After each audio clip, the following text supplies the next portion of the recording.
SPD fossils Steini, Siggi and Scholz come to terms with their party's disastrous Russia policy as nerves fray between Germany and Ukraine over arms supplies. Meanwhile, 420 protesters took to the streets of Berlin this week to ask why Germany has still not introduced humane drug policies. Gebt das Hanf, frei.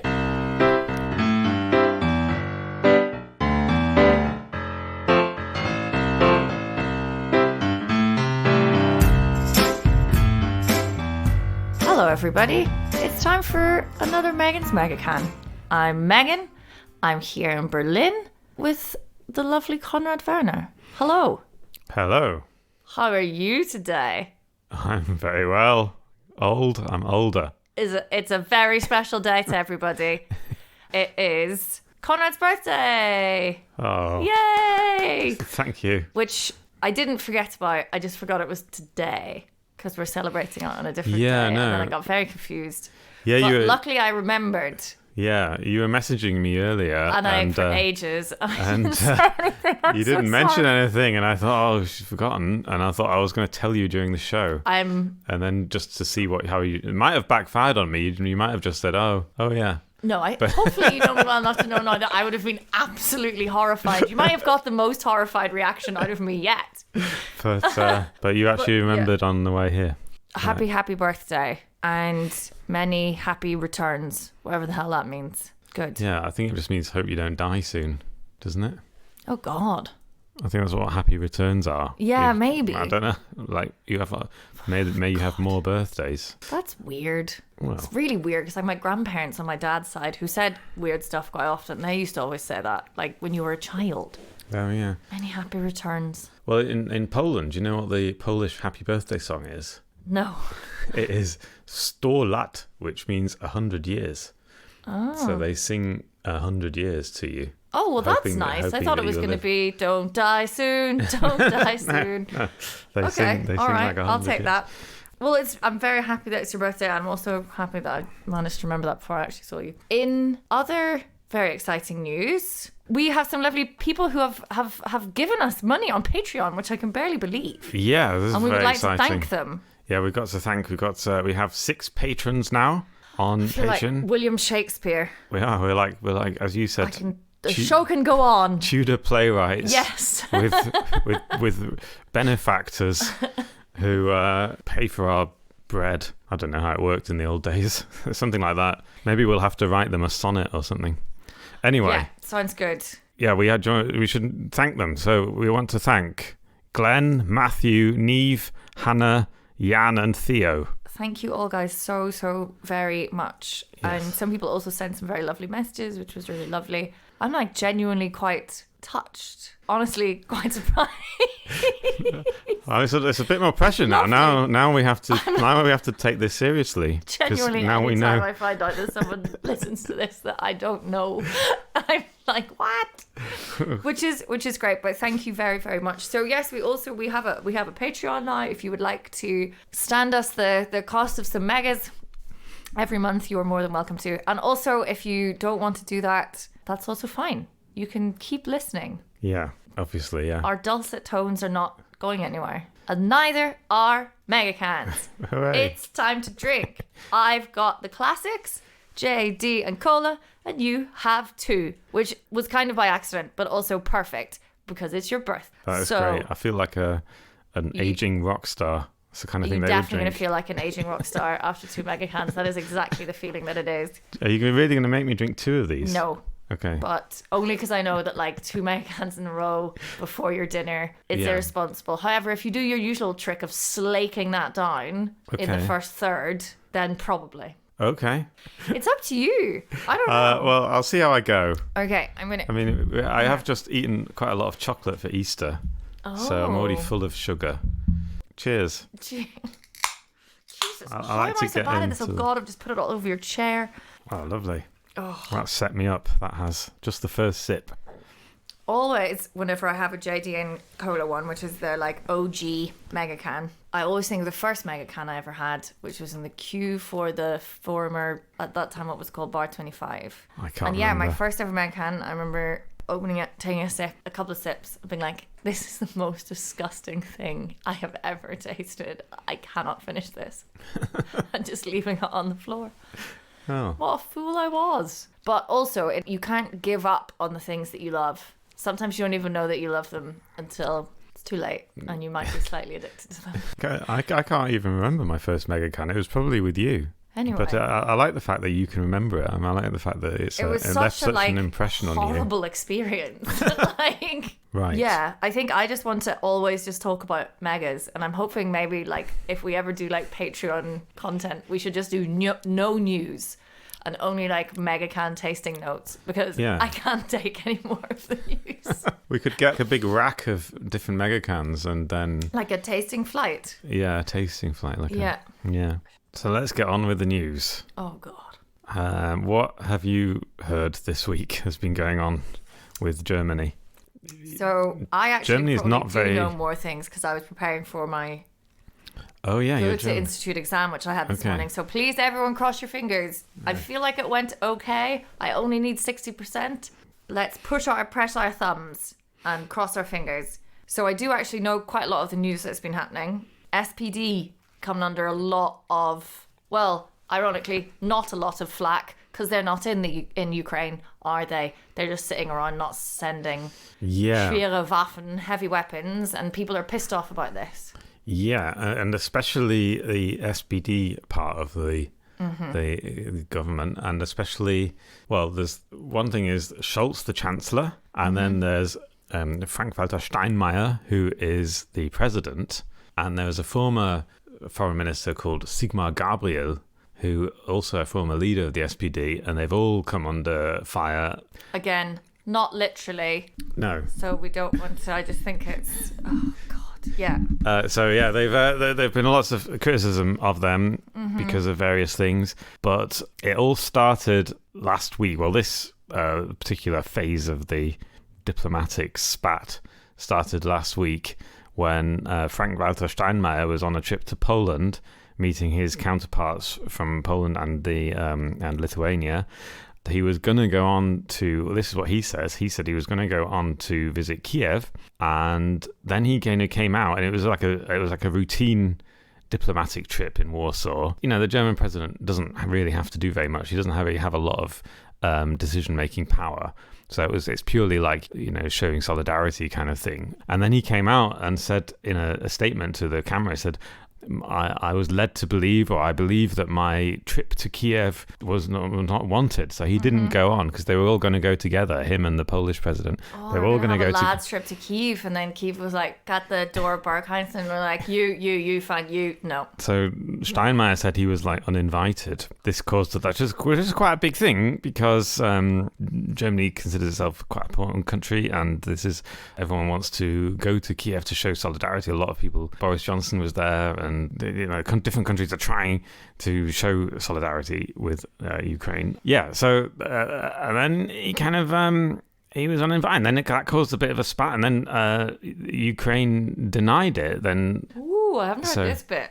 One of the advisors to President Zelensky went on CNN and said there was never an official request from Germany for Steinmeier to visit. We never refused such a request. So we don't really know what actually happened, you know, behind closed doors. That's interesting. Yeah. What do you think happened? I think the Polish president or the Lithuanian president tried to sort of put out his feelers. I like you're doing a feelers move. I'm doing a feelers move. Sort of jazz hands feelers. This is an audio only form. I think one of the other presidents put out his feelers to Kiev and said, "Oh, do you want? Would you mind if we bring our friend?" And they said, unofficially, no, prefer not to. Maybe something like that happened. But apparently there was no official request from Germany. I think they probably Ukraine were thinking, well, if you want to come, just ask us, and not do this sort of go through your friend who you think we like more, you know, type of thing. I think they were like slightly pissed off about that. This all just seems so petty, and obviously we don't have the full story. Maybe it was, I don't know, who knows what happened. But if I were Steinmeier, would you even mention it? Would you not just say, I want to go to Kyiv, but Because it also sounds kind of like, well, I wanted to go, but they don't want me. No, they want fucking weapons. Like they keep saying, and for us in the EU to stop financing this war to the tune of 1 billion a day. Yeah, I mean, that is the key thing. I think that is because gross. I think that what happened as well is that because Steinmeier is the only one left from the kind of Merkel era who still has a big political office. And I think that Ukraine were thinking, oh, he just wants to like clean his image up a bit by coming here, whereas he hasn't really kind of reckoned with his involvement in pursuing closer ties to Russia, which is what Merkel did, which with the Nord Stream and Nord Stream 2. And they all carried on this. They made Germany more and more dependent on Russian oil and Russian gas, and didn't do anything about it, and ignored things like the invasion of Crimea and the and Grozny 20 years ago and all this other stuff. And Steinmeier was foreign minister twice under Merkel. He was her first foreign minister from 2005, and then again from 2013 to 17 he was a foreign minister. So he's been there since the beginning. He's also close to Schröder. He was Schröder's chief of staff. You don't get to fucking go to Kyiv right now unless you are bringing a shit ton of guns. So like, is he just he seems to me like a very tone deaf person with his, oh, we're going to have a fundraiser. How about we get the Russians to play it? No. And in the meantime, Zelensky has often invited Chancellor Scholz to come. What the fuck is Scholz doing? Well, it's complicated. I do understand it's complicated. I don't want to seem like I'm all gung-ho, like... Well, the thing is, right, so what the German government is doing is spending a lot of money. They're spending, they've promised a lot of money. They're helping refugees, and they're saying we're going to have a military aid package. And what they haven't done so far is allow heavy weapons to be sent to Ukraine. Yeah. And now they keep saying, well, that's partly because these weapons, these tanks, they're talking about these special tanks, they aren't used in Ukraine, and it would take 2 months to train people to use them. So, but what they can do, and what they keep saying is totally possible, is to let Poland and Romania and different countries like that send their tanks, because they do use the same tanks as Ukraine. So they could send their tanks, and then we could send our tanks to Poland instead. So they would, they would. That is in place. That would be totally possible, and that could happen quite quickly. And Germany is very much like umming and ahhing about that, and it's also saying umming and ahhing about going through Poland in that way. Yeah, and they also say we don't have enough functioning tanks as well. We don't have enough. We're fucked. We thought we were never going to see war ever again, and I think we've all been guilty of that. And it must be, if you're been looking at these events like Grozny and Crimea, which honestly I didn't. Anyway, we're all ignorant, but I'm also not the foreign minister. Me being ignorant, it doesn't matter. Then Sigmar Gabriel weighed in. He's another SPD politician. He's now just like a lobbyist, like all SPD politicians are now. But he was once vice chancellor, and he was once foreign minister. And he came out and published an op-ed in the Spiegel last weekend where he defended Steinmeier, and he said Steinmeier was instrumental in negotiating the Minsk agreements, the all that stuff. And I'm glad you just said all that stuff, because I know there was one and I can't remember what it was. There's the peace negotiations over Donetsk, which have now all fallen apart. Yes, he was really good doing that thing that didn't fucking work at all. Yeah. So I mean, there were different perspectives. I gave you a fairly crude version of everything that has happened, and there are other perspectives, and some people say that Germany is actually doing a lot more than it says, but if you listen to, for example, Andriy Melnik, the Ukrainian ambassador, he's consistently been really critical of Scholz and the SPD, and especially so they also had a meeting with Saskia Esken, who's the SPD leader, Melnik, and but we don't know anything about what they discussed, and that was apparently was that a day, like 2 days ago, maybe? Yeah, it was this week. Saskia Esken met with Andrew Melnick, and basically they agreed not to talk about what they talked about. And that was considered, according to this article I just read, that was considered like a slight SPD win, in the fact that at least he's not going to slag us off after this meeting, you know, because he's not going to say anything. Yeah, because he has been doing a lot of slang off, which I can totally understand. And I understand that and look, I'm very, very, very glad to be in a position where I don't have, like, if this was my job, I just don't know what you would do trying to make these decisions. It's so unbelievably, but I do think, I don't know. And also Steinmeier said he's sorry. That's Did good. I mention that a couple of weeks ago? I ago? do like a German politician's ability to say they're sorry. Yeah. So Steinmeier did admit that their policy in the last 20 years has been wrong, and it's been shown up by this new invasion, and he said he feels bad about it. But obviously that doesn't really help Ukraine very much, him feeling bad about it. And it's also, that is kind of a fig leaf for this whole other issue with the weapons.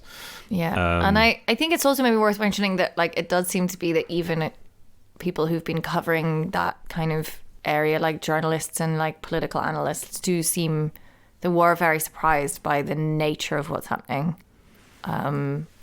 since the end of February. But do you know who wasn't surprised though? Annalena Baerbock. Have you seen these? There have been a lot of clips appearing on Twitter and social media from the last couple of years where Annalena Baerbock and also Robert Habeck, to a lesser extent, sort of warning about the Nord Stream 2 and the dependence on Russian gas, and how these those poor two people, I hope they're sitting together at every Friday, just to have, everyone needs to have a decompression, me time, taking care of yourself, sitting down, kicking the shoes off in one of their apartments, getting the Megacans out and going, you fucking believe we have to deal with this fucking shit? The CDU have dug us this stupid massive grave of a pipeline, and now it's up to us to... Yeah. And this has been a clip that was going around during the debates, the Chancellor TV debates, Chancellor candidate debate, when she was sitting between Scholz and Laschet, and everyone was like, "Oh, she can't be Chancellor; she's totally unrealistic." And now she's been really vindicated, I think. And was she saying? She was saying that it's problematic that the Germany is importing all this gas and wants to import more gas from Russia, and that needs to be stopped. And the line that the CDU and the SPD have been peddling for years has been, it's purely an economic business issue. It has nothing to do with politics at all, you know. And did she say anything about maybe like the war or anything, or she didn't? That was just... No, I mean, she didn't say that there's probably going to be a war, but there was already, at the time, I mean, it was already a year ago, there was a buildup of troops at the Ukrainian border. Yeah. Fucking hell. Anyway, I don't know. I hope I've explained it halfway clearly. I mean, I'm probably not in a position to say, because I've had like half a Megacan. How are you doing on your Mega? Great. Mega number one. I'm halfway through. Okay. Megacan number one. Your current Megacan. Yeah. Right. Okay. Well, there's war. It's awful. You can still go and help at the Hauptbahnhof. Though apparently the Berlin state is taking over more and more of the kind of services there, which is of course good. Okay. What else do we have on your list? Don't you worry, because you remember when I said let's start with the war and the horror, and then luckily, because we have the privilege to be able to look away from that for a moment, particularly considering it's your birthday. What day was it yesterday? 420. Yes, it was. I mean, I have to say, I'm not particularly a big cannabis user. Nor am I at all. And it does seem to be, because I attended a protest yesterday because I was reporting on it. Because I was reporting on it. I was there for work, guys. I was there for... Yeah, and I'm definitely stuck out, I would say. I was not part of that subculture. But it was very interesting. There was a lot going on because, as you know, there's another thing the SPD has been dragging its feet on, really. they were protesting because we know that. SPD are so slow. Well, I say the SPD. We did. I mean, we could also blame the other parties too, but let's blame them all. But the SPD does have the chancellor, and they are the biggest party, and they did write in the coalition contract that they were going to not only decriminalise but legalise cannabis in this legislative period, and nothing has happened in the last 5 months. Yeah, so there's been so there was a big protest yesterday, and it wasn't just pot smokers gathering with a cloud of smoke and then around them, and there was actually a real political protest because there were a lot of people there who they're very angry that they continue to be decriminalised for something that, according to some estimates, about 4 million Germans use cannabis, smoke cannabis. That number is higher, I would say. That's one of the estimates, and people can continue to still be prosecuted for it. And there's the Deutsche Hanfverband has put on a ticker on a page, and it's since the coalition government came into power, there have been nearly 70,000 criminal prosecutions of pot smokers, or investigations have happened. This is going by, there's about 180,000 a year, so it still keeps happening. And they have and another part of their ticker is the estimated amount of tax revenue that they could be making or could gain from the savings, basically, on police time and court time from prosecuting pot smoking. So I was there at this protest, and it was really enjoying that you're calling it pot. That's making me really happy. What? You and my. What do people say? I think weed, but I think that is a real Americanism, isn't it? Keep saying pot. It's perfect. I don't know why it's amusing me. I think it's because my mum calls it pot. Yeah, I don't know. See, this is the thing. This is why I wasn't really an appropriate presence. No, I think it's no. But so anyway, so I met some interesting people. I met this one man who's ex-military who says he uses cannabis to control his PTSD.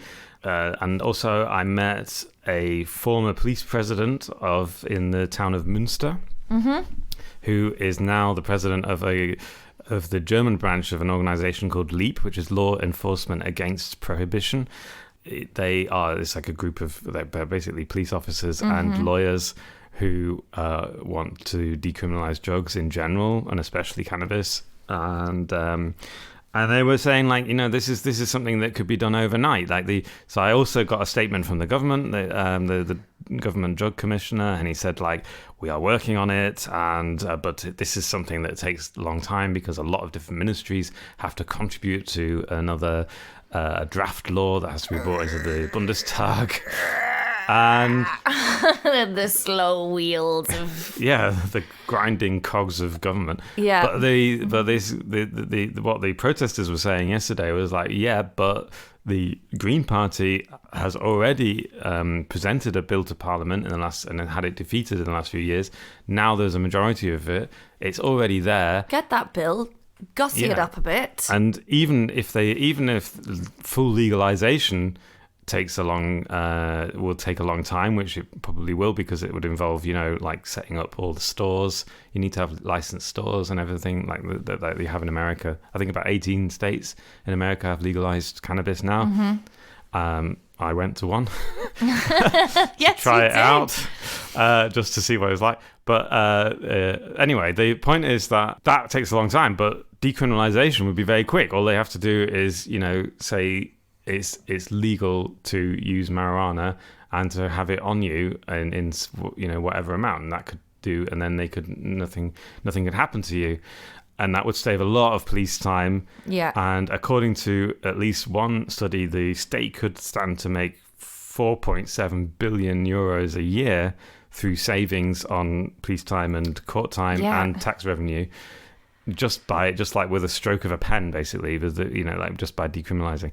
Yeah, so this is what all these protesters are really making this point, and one of them was a very the most forthright pro-cannabis campaigner. He's been doing it for decades.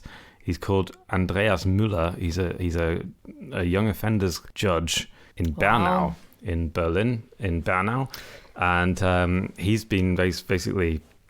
he's quite famous now, and he's there's like a rap song where he talks on. There's like a that he's been playing, cool. Yeah, and he's like in his 70s, and he's extremely like passionate. Like he was one of the main speakers at the demo, and he's extremely angry about all this because he's just once he starts talking, you just can't get him to stop, and he gets really impatient with stupid questions, and he goes like, God, I can't believe it. I mean, honestly, it's like for someone who's a pro-cannabis campaigner, he's wound very pretty tight. He seems wound pretty, yeah. And so presumably, is his angle then? Because this is also a question that I have, like beyond the sort of money that we can save and police time, whatever. Who is it that is being prosecuted, that is going to prison for these things? Because the vast majority of like people in my kind of middle class kind of educated bubble who also use weed all the time are in no fear of any kind of legal like, come on. Yeah, I mean, I can imagine it's mainly the dealers on Görlitzer Park who get prosecuted, who are often of African descent, or they are often because there's no other work for them to do. Yeah, I was in Görlitzer Park the other day, and you walk through there, and there's police hanging around there all the time, and they're always questioning every African person they see. Yeah. And I think those are the people who are getting prosecuted quite a lot. Yeah. And presumably who's ever doing that job in other parts of Berlin as well, like not bringing in the big kingpins every day. And I don't want to say, like, obviously the way that the drugs industry is set up at the moment is like, it is terrible, and a lot of people suffer like horribly. But the way we're currently, I mean, obviously everyone knows this, like the way we're currently policing it is ludicrous. And also it doesn't work. I mean, because clearly it doesn't have any kind of preventative effect, these laws, because at least 4 million people in Germany use marijuana, so it makes no difference. Exactly. And the only people, I was sort of thinking, like, if they did legalize it, right, who is the people that's going to be going out and being like, oh, it's not going to be anyone who's really been, I would imagine, I don't know, super interested in drug use. Whenever people are like, oh, I don't want to smoke weed, it's not because it's like illegal, you know, if you're a teenager, a young person, whatever. So it's going to be like people of like our parents' generation who are like, oh, well, I can get it at the corner. Will we have like our pals over and maybe we'll have like one joint, you know, like, I don't think it's going to be, the world will keep turning in very much the same way, apart from some very vulnerable people will be less vulnerable. Yeah. So according to this police president I spoke to, there are still in Germany 57,000 convictions for consumption of illegal drugs a year in Germany, which is a lot. There's just consumption. That's not dealing. For consumption? I'm sorry, you can go to jail for consumption. Well, you can get prosecuted. I don't know if you get for consumption. Yeah, according to this guy that I spoke to, yeah. And that is ridiculous. I mean, that's ridiculous. That's and also absolutely horrifying. What? That shook me. I'm shook. Yeah, so there's a much more humane way to do drug policy. Mm-hmm. And that has been proven in Portugal, amongst other places. Yeah, it should happen. It should have happened already. And if we now have a majority in the German parliament for it to happen. Get it through, get it done. So that is all the... Was there anything else I want to talk about? There's nothing on my list. We've gone through my list. So that's, yeah. Okay. That's it. It's probably not all the news, but it's all the news that we have. Yeah. I mean, if you want to find out other news, then there are other podcasts available. Like, literally. Any other news podcast. But we're very, very excited that you listen with us, because we do have... Yes, and maybe it's a good time on your birthday, Conrad. I am always so happy that we had this weird drunken idea in a club however many years ago, and that I now know about German politics. Yeah. And that I get my news primarily from you, because I can't imagine a better way for it to be delivered. Well, I remember the day after that, I remember thinking, will she remember? And we you were did. we were in such a state, from what I recall, we couldn't go into the club. Like, it was one of those clubs with like an outside bit. I think it was like Ipsa. we were sitting by the canal. Oh, we were sitting by the canal. I didn't know you very well. And Conrad. and you, lo and behold, you actually sent me a message the next day. And I think it was probably not the next day. I think that's probably kind. But I do remember us being really surprised that we'd had this like 4 a.m. Berlin club idea, and within like a week, we'd done it. I don't think my initial idea was not for us to start a podcast. I just selfishly wanted you to give me the news while we were drinking Megacans. That was because it's my so idea. hard to remember it all. Well, I'm very, very glad that we do this. And now look, we're on Patreon. And we have got 6 patrons. We've got patrons. Thank you very much to our patrons. And also thank you to everyone who's listening, whether you want to give us any money or not. Cheers and happy birthday, Conrad. Thank you very much. Goodbye. Bye.